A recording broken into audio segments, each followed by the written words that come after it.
Hi, everybody.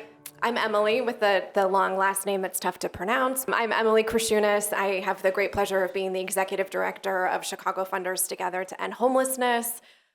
Excited to be in conversation with Bryan and Sol and Kristin, who I'll invite to introduce themselves in just a second.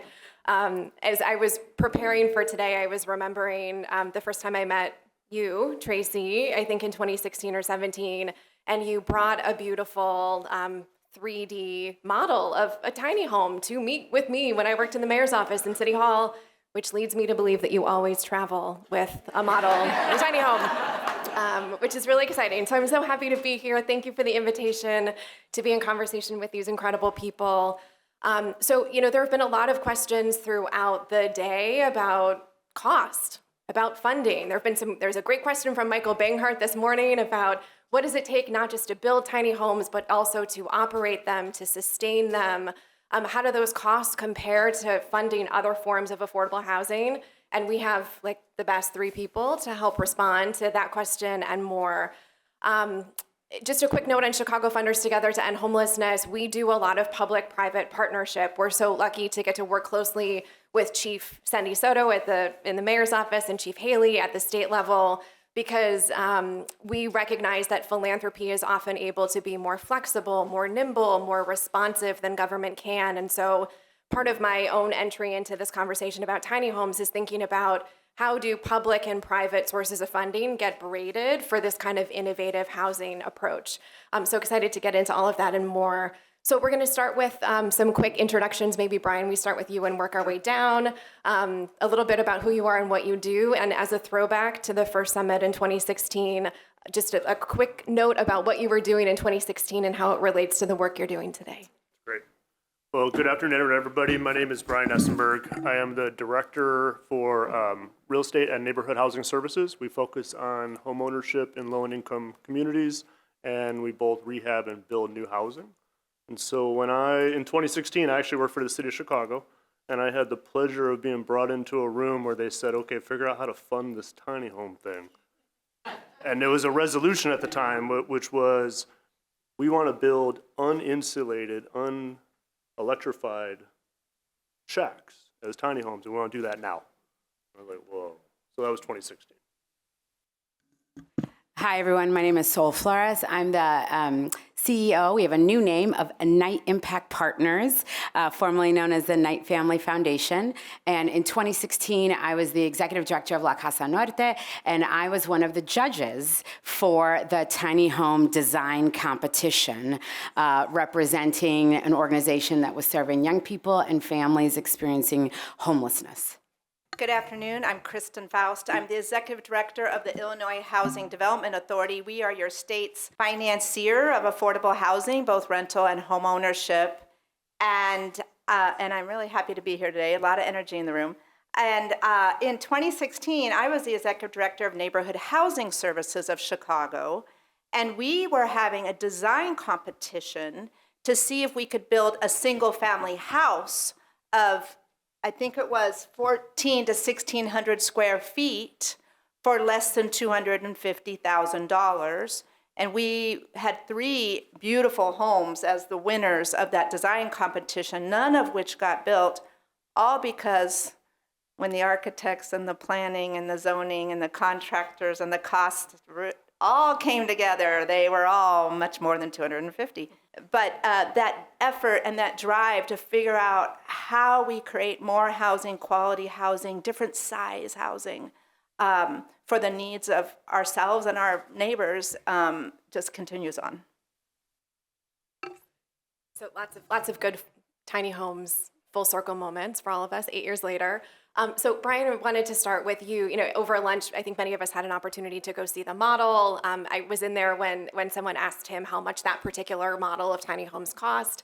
And I think he said $60,000 and was very quick to acknowledge that that doesn't include the land acquisition, the other pre-development costs, planning, utilities, operations. So we wanted to start with you drawing on your DOH experience. Tell us more about what it costs to build tiny homes and funding sources for them. Yeah, no, thank you. And just thinking about the panels we heard today, a lot of people think about tiny homes as that capital side. What does it cost to build the building? That's great. But one of the reasons we didn't get tiny homes built before is there's that operating side. What does it cost to operate the building? And what we heard today is it's either a donation or maybe you bring resources, but those two stacks are different. And I think right off the bat, you have to understand there's a difference. I have my capital stack. What am I using to build my building? I have my operating stack. What am I using to operate my facility over time? And so in home ownership, we're pretty lucky. I get to build a house and sell it. I don't have to worry about operating at all. That's pretty short-sighted based on everything we're talking about here today. And so it's really, what is that longevity of your product? And we heard maintenance costs is one of them that's coming up. Projects are 10, 15 years old. That's kind of the lifelong, that's the life of usually an affordable rental. And then you have to redevelop it anyways. So if you're flipping your capital cost every 15 years, that's pretty significant. But the other part, and particularly in cities like Chicago, or if you're going out to where there's, I don't know, imagine Texas, the same thing. There's the capital cost of the building, but then you got to start talking about the infrastructure, underground utilities. And so I think one of the myths that I want to dispose right off the bat is like, I don't think there's savings for tiny homes because they're still houses. They still require mechanicals, utilities, insulation. Your savings isn't square footage, but that becomes choice, right? And I think some of the things we need to just adopt is have to pay to operate this for a period of time, and I'm choosing to provide choice. That choice may be more expensive, frankly.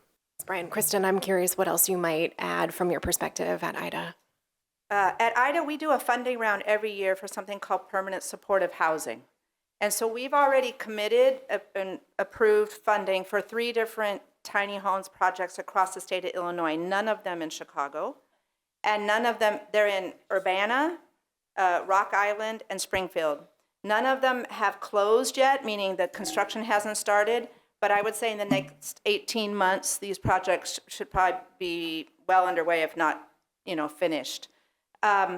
It's everything that Bryan just said, which is all the standards and fundamentals of what it means to build, construct, and own rental real estate over a long period of time, and then provide services to the tenants. All of those same costs exist in tiny homes too.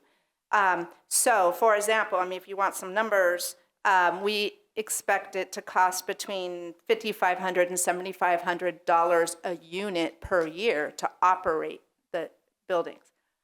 Could there be some savings maybe with tiny homes, some places in the operating cost? Maybe. We really need more. We need to build some more and to learn from that. But I do just want to make a plug here for. So we have this permanent supportive housing round. Who applies for that?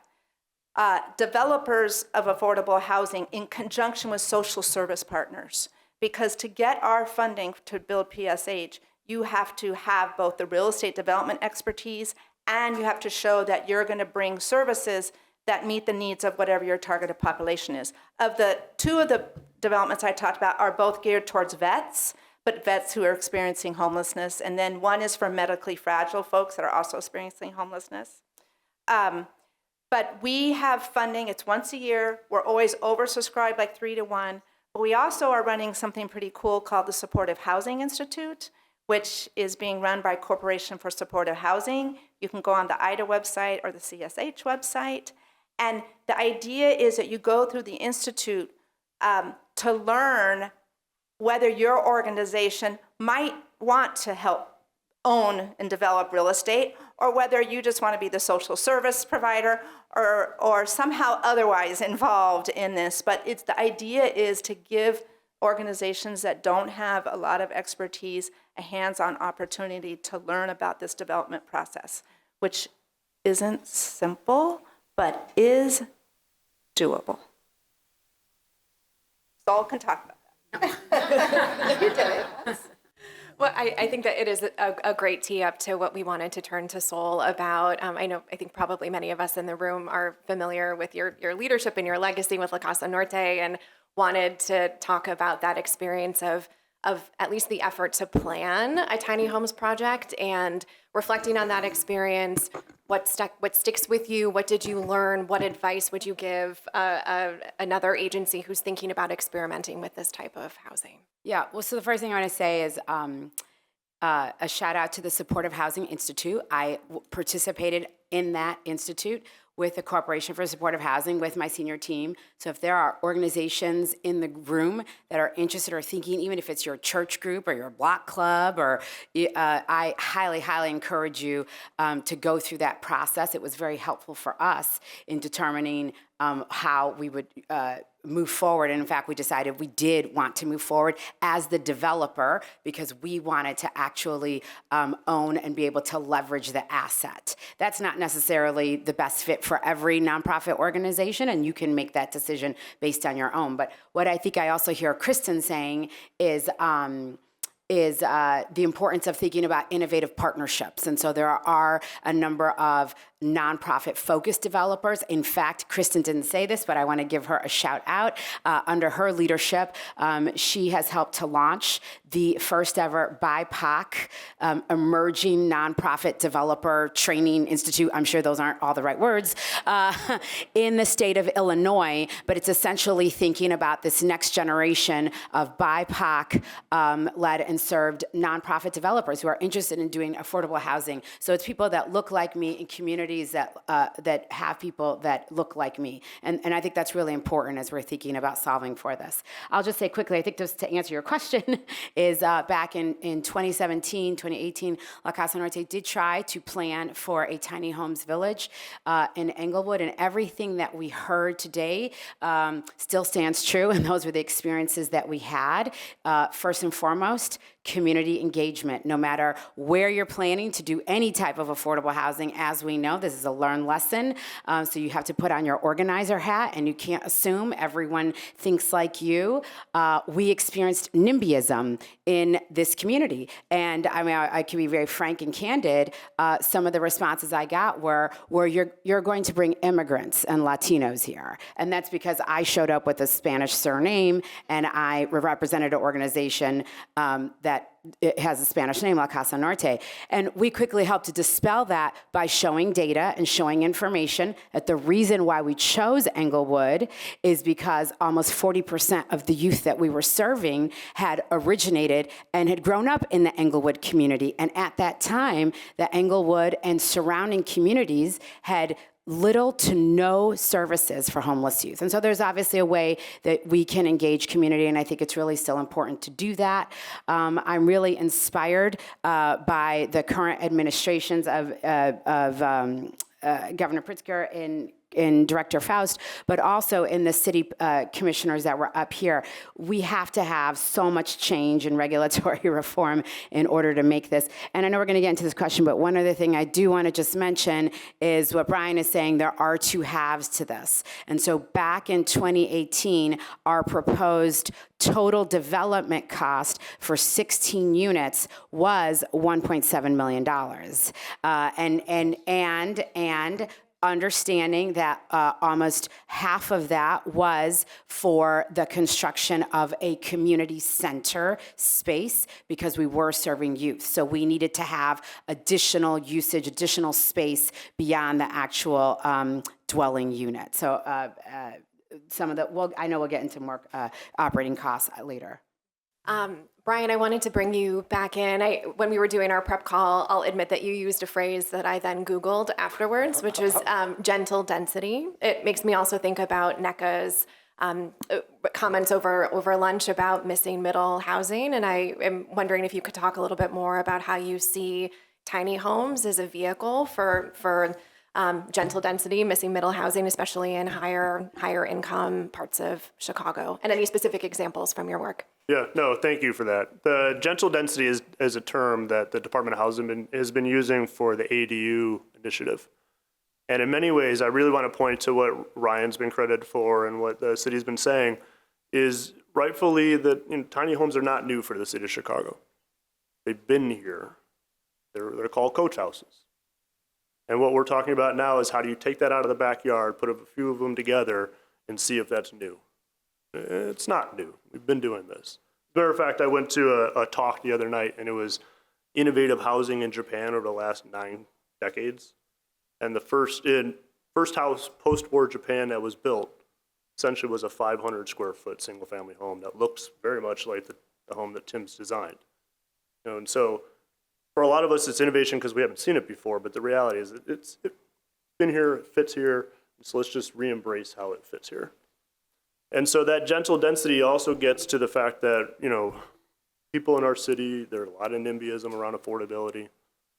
A lot of people complain about parking. People think they own the street in front of their house. You know, but we all own our lots. And as much as I drove the steering wheel on money at the city, that's a lot of money to do a lot of the stuff we're talking about. And it takes a lot of time and energy just to get 16 units built or 8 units built. Or I would love to get 51 acres in the city of Chicago. I don't see that happening anytime soon. But if I can get one coach house or tiny home on every block, I start getting to some density. And if I can get a couple, I get more. And when we start talking about scale and money, capital costs can be covered by homeowners. One of the biggest supporters of ADUs and coach houses is AARP for aging in place. So at NHS, we deal with a lot of estate issues in our communities, that seniors are trapped in their homes, they are aging in place. And so to be able to bring a coach house into a solution or a tiny house into a solution to allow somebody to age in place, but also start to generate some income from their home as a way to bring a new family or some other affordability in place. And so at NHS, one of the things that we're really thinking about is wealth building. And so how do we look at that tiny home coach house connection as an opportunity to bring some gentle density to our communities, but also create opportunities to build wealth for people that are investing in homeownership. So I'm very excited about what we saw with the city recently. I think we're stepping stones away from a citywide ADU ordinance. And so in that, you don't have to worry about the hundreds of $1 million or the billions of dollars. If you can just get people to believe in coach houses, ADUs, and tiny homes, and the machine starts to move. I just want to add to that is to say it a little bit more candidly, we know socioeconomic integration is good for our city. And so the ability to produce these types of units and have them in what we call choice neighborhoods is a good thing, right? While we know a lot of our vacant land is on the west and south sides of Chicago, we know that there are opportunities on the north and northwest sides. And I think we need to be encouraged and press forward to find affordability in every single ward in this city, not just in those neighborhoods.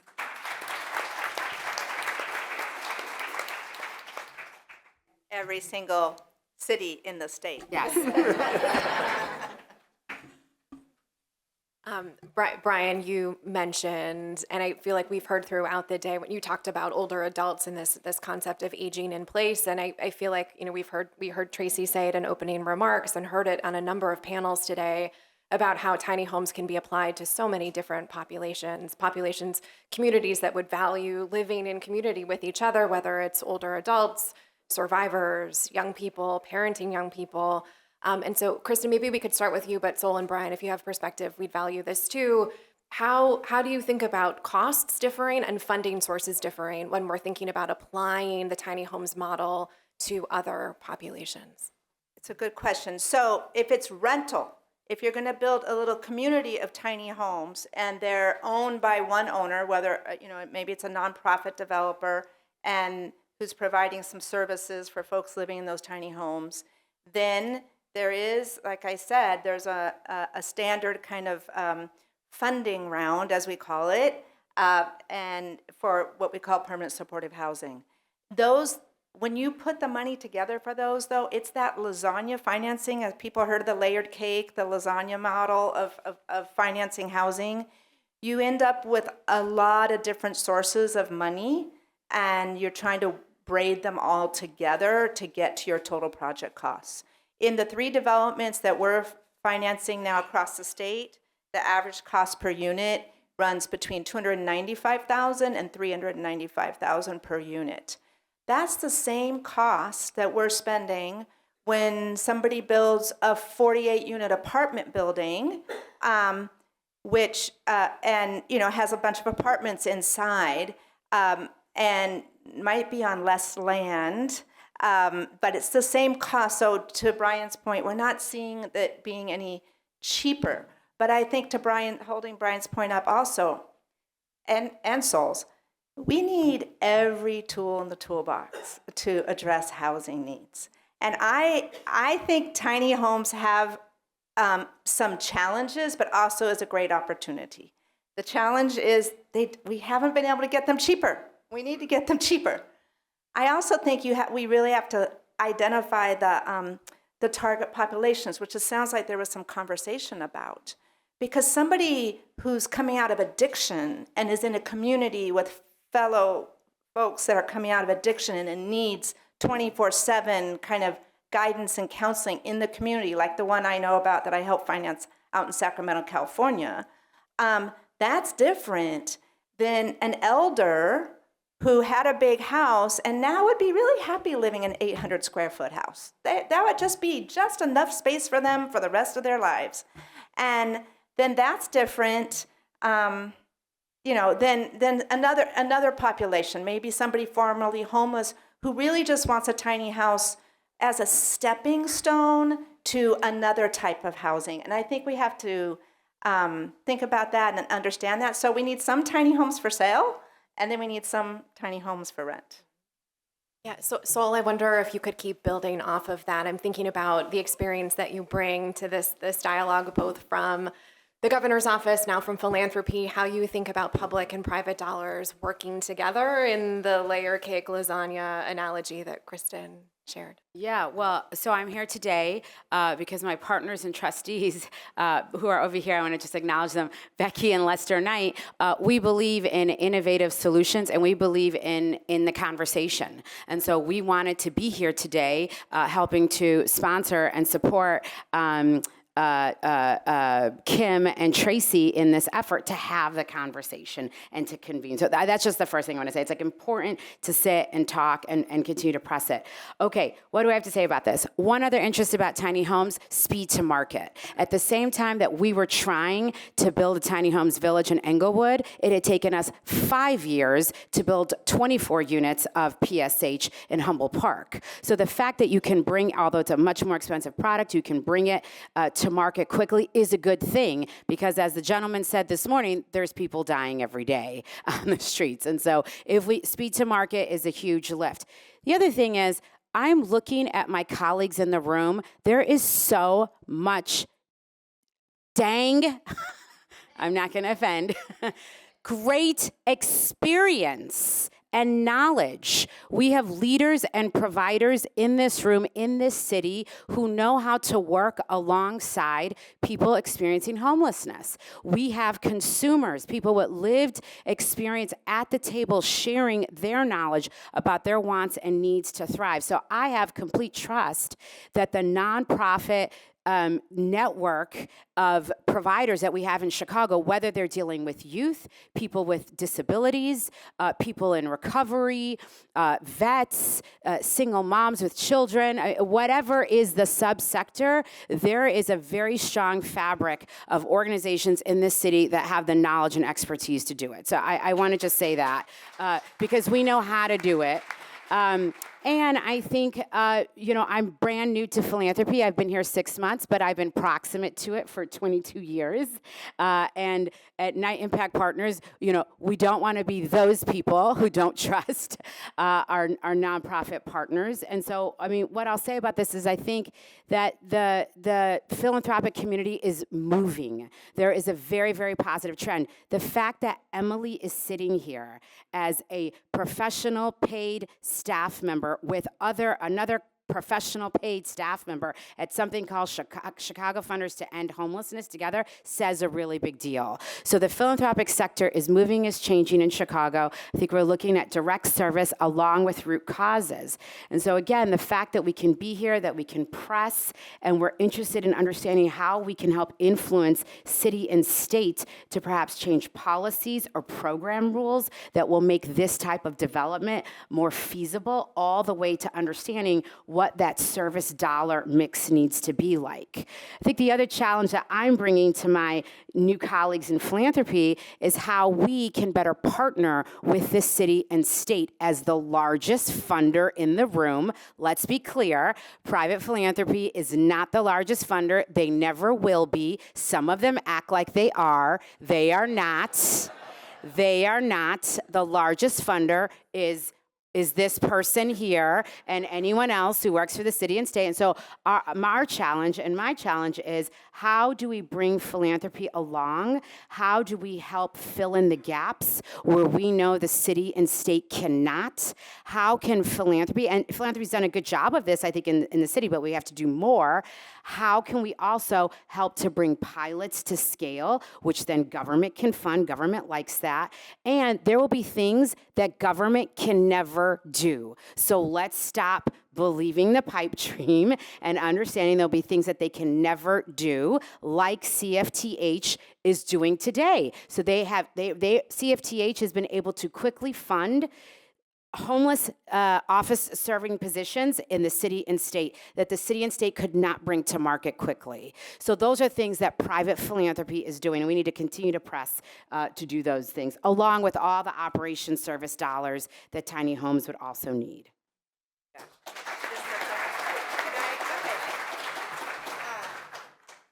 Okay, I could go 3 different ways. So let me just say, so what government needs, so first of all, the governor, the IDHA board, we are very committed to growing the inventory of affordable housing.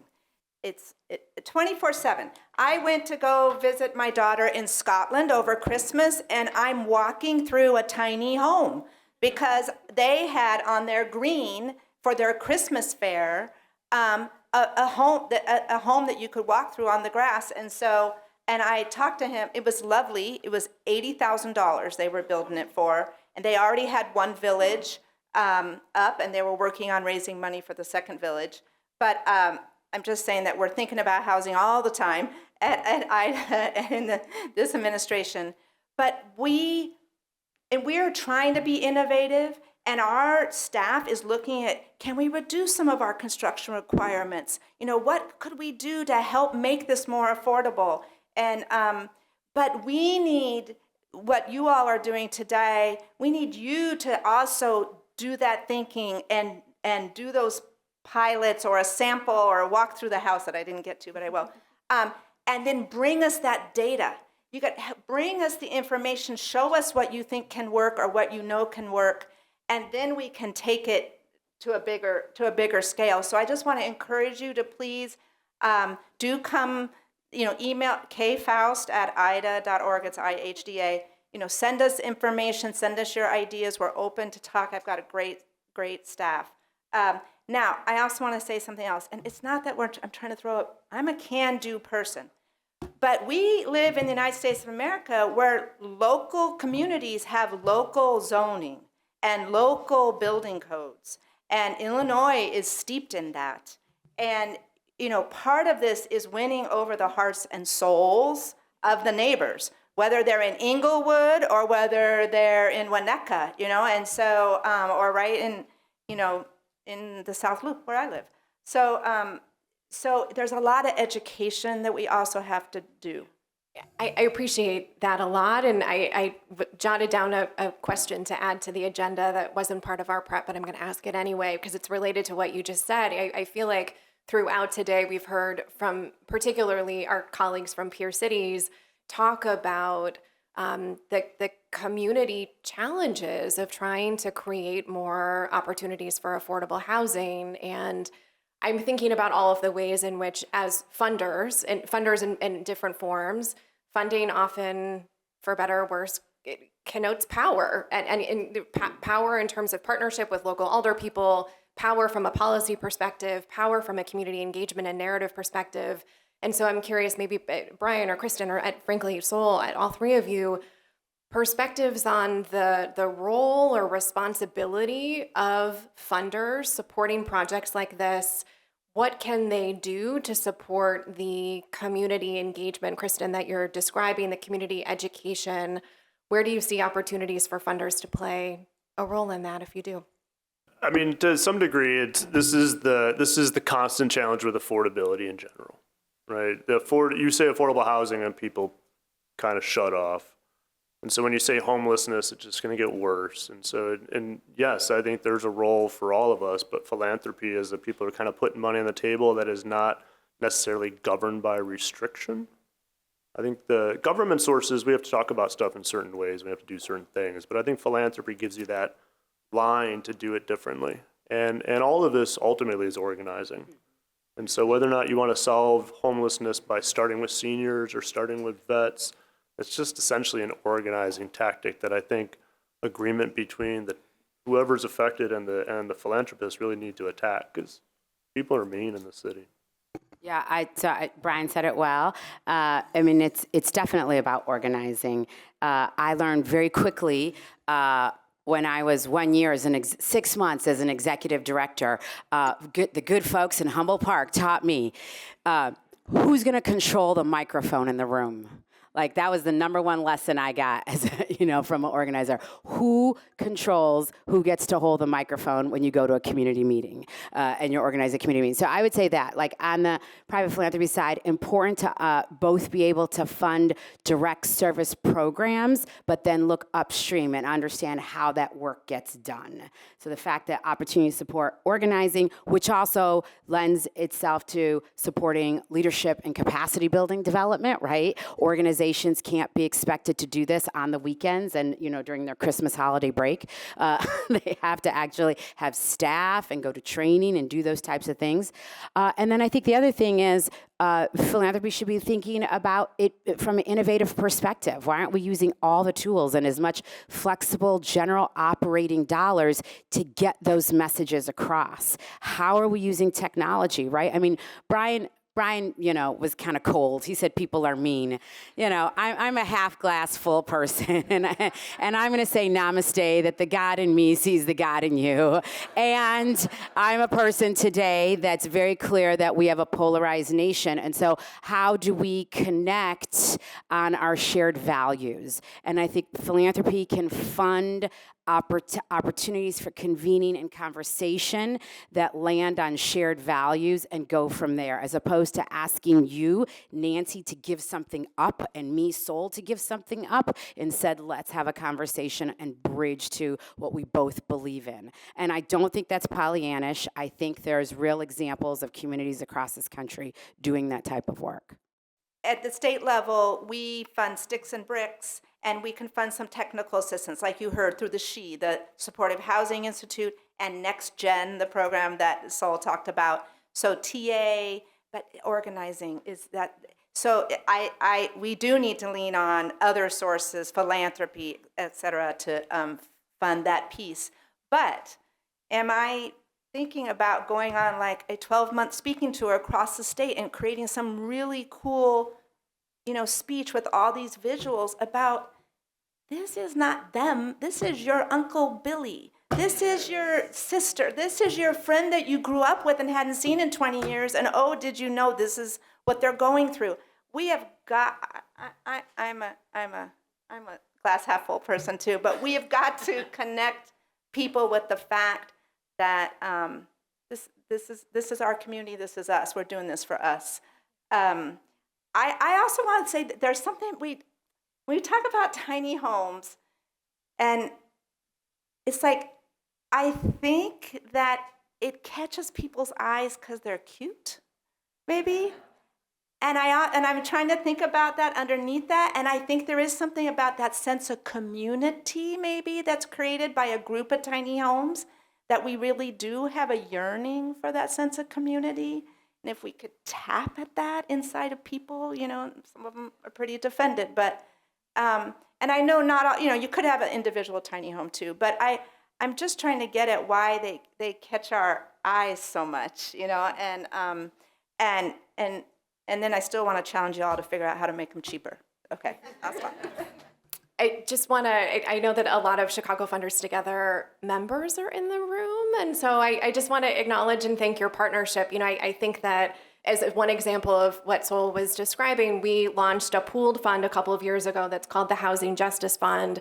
And it was designed with community partners to support largely Black-led and lived expertise-led advocacy, community organizing, and narrative change work. And the reason that we created that, and I thank all of the CFTH partners in the room to go on that journey with us, was because of sort of the funding gap and funding vacuum that we saw. And so I think that you're really right about the power of community organizing, and appreciate all of the ways that we're calling out and calling in philanthropy to support that work. I think that we have just under 10 minutes, maybe 5 or so minutes left. So I do have a final question for each of you, but maybe it's more important to open it up to a couple of questions before we wrap up. Yeah. I have to maybe call on Nia because she used to be my boss. So maybe Nia in the blue gets the mic first.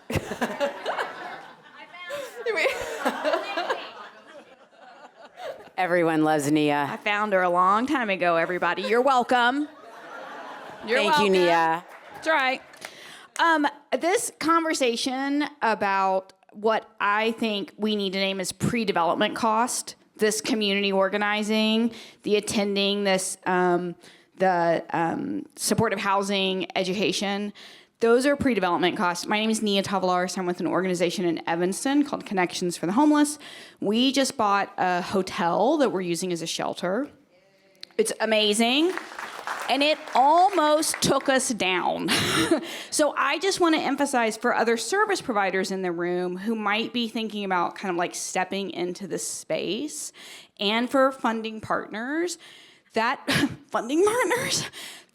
pre-development cost, like we had no idea.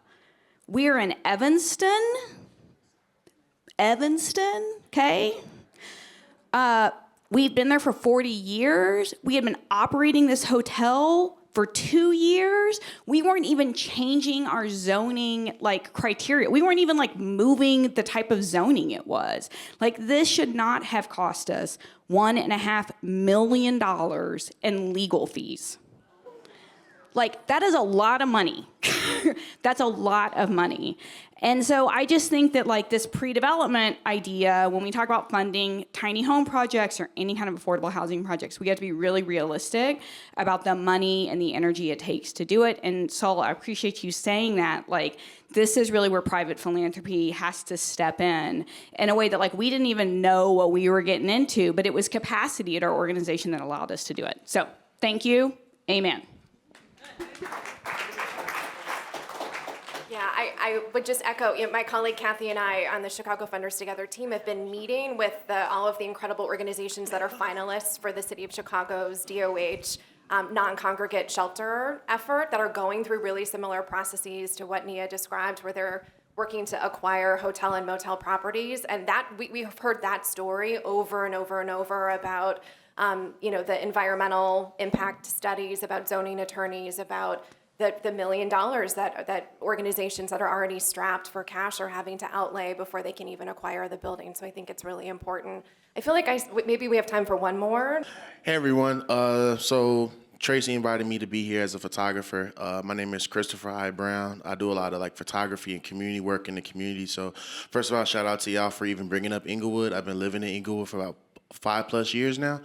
And y'all probably know just as well as I do that Inglewood is a very, very big food desert, and there's a lot of vacant properties that are all throughout Inglewood. And if you also know, Inglewood is almost like its own Wakanda, as far as there are dozens and dozens and dozens of organizations that are literally advocating for more housing and more housing resources. And I'm also part of an organization called Neighborscapes, where we help people find affordable housing in Inglewood and Harvey.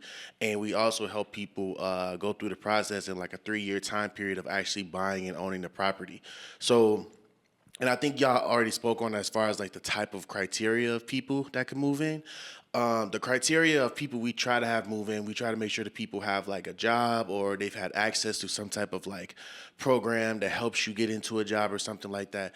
I guess my question is, would it be possible for you all to check in with Inglewood organizations that are centered around housing. Because I assure you, that data that you're looking for, like, we literally have that data just off the fact that we've been doing this Innovation House program for like the last like 7 years, as far as like the concept of a person moving into a property, them not having the needs or their needs being met. So it's like they're still like in the state of survival. So they're probably not paying their rent. And so they're probably like, you know, struggling and stuff like that. Yeah. No, absolutely. I mean, particularly with NHS, we're actively working in Inglewood with home repair programs, and I'm trying to build, as a matter of fact, 20 houses in the next 18 months in the 64th and Troop. And so anything we can do, if any groups that you want we can talk to, we're happy to do that. Thank